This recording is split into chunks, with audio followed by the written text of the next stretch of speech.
You've got some questions about the ins and outs of two-way radios, so let's clear the air. First, VHF versus UHF. VHF, very high frequency, is typically more effective in open outdoor areas with fewer obstacles. In contrast, UHF, ultra-high frequency, works well both indoors and outdoors but has a shorter range. UHF is particularly suited for use in environments like warehouses or hospitals. How far can these radios reach? That depends on several factors: terrain, obstructions, antenna height, frequency band, and the radio's power output.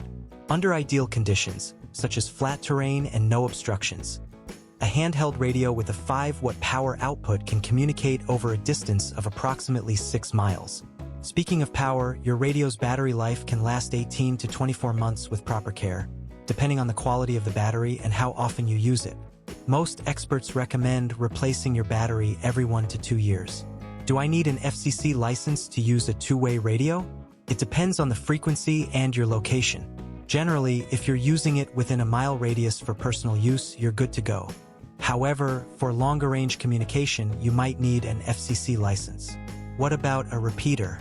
A radio repeater is a base station that extends the range of two-way radio signals by receiving and retransmitting signals on different frequencies. Let's clear up a common misconception: walkie-talkies and two-way radios are not the same.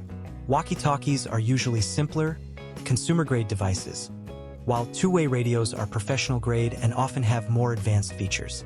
Lastly, two-way radios are a reliable communication tool during emergencies. No cell towers?